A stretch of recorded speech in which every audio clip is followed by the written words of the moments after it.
Okay, good afternoon, everybody. It's Robbie Berg, a hurricane specialist here again. We've taken a step outside. I kind of got tired of being cooped up inside, so we thought we'd step out and see how things are going outside. It's not raining at the moment. We actually got a break in the clouds. There's a storm just to the west, but I think it's moving away, so we have a few minutes at least out here. So in this session of our virtual tour, we're going to talk with Dr. Matt Oderlinde, who's a part of NHC's Technology and Science branch. And among other things, he's going to talk to us about the GOES satellites that we're now using. We've got 3 big dishes out here, out back in the yard of the Hurricane Center, and Matt's going to kind of talk to us about the GOES satellites and the dishes that you see out here. Okay, yeah, so these are our GOES 16 and 17 satellite ingest dishes. So these satellites these dishes communicate directly with the satellite. So we have a direct feed to that data source. That's very important because obviously we need to have this information as soon as possible to see where the storms are, where they're going, if they're strengthening or weakening. And so we have these dishes. We also do have a land-based backup for them too. So if for some reason the satellite can't communicate with the dish, we can get it from DC via ground networks, which is a nice backup to have. And these dishes, I mean, they've been constructed so that they should be able to withstand the strong winds of a hurricane, because obviously here in South Florida we're prone to getting hit by hurricanes every so often. That's right, and so actually we had this exercise during Irma last year, and what we do actually have to stow them, once the winds exceed, I think it's about like 50 knots is the threshold for that. So then we do rely on that ground network in that situation.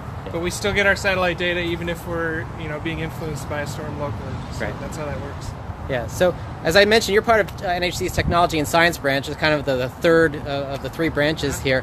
You're not quite operational like the other branches, or you're doing the forecasting, but obviously you guys have to be on support, on call 24/7, because we do have forecasting going on. That's right. And things often break and have to be fixed. That's right. So a lot of the products that you might see on our webpage, like the cone graphics, the wind speed probability graphics, the time arrivals, that's the kind of stuff that we develop and then we maintain and we make sure it's working most of the time during operations.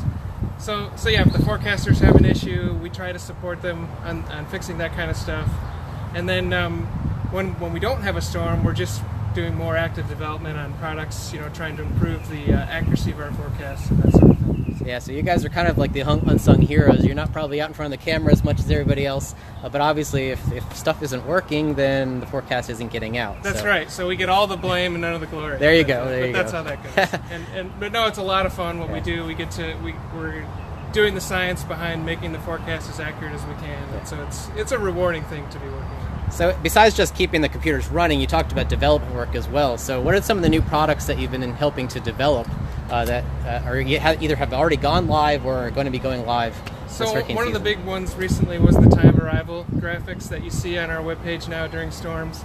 That's very helpful, especially for emergency managers, to get the timing of when these tropical storm force winds will arrive. That helps them know when the planning needs to be done, when evacuations might need to be finished, that sort of thing.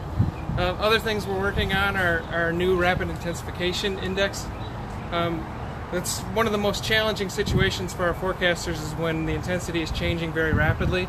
So we're doing some statistical meteorology to try to improve that process. So that's what we're working on right now. Well, thanks, Matt, and we appreciate you stepping outside with us. I guess it's nice to step away from the desk from time to time. It's nice to get away from the computer screen from time to time. So there's one last shot of our satellite dishes out back. Obviously, they were installed just a couple years ago for the new GOES satellites. GOES 16 went live or operational just a few months ago over the wintertime. So this is our first hurricane season using that new GOES 16 data, which is centered over the Atlantic Ocean. GOES 17 is now in orbit, and we will be using that for storms in the Pacific once it goes operational as well. So with that, we'll sign off on this tour, part of the tour for the Hurricane Center, and we'll be live again in half an hour with our next stop. Thanks, guys.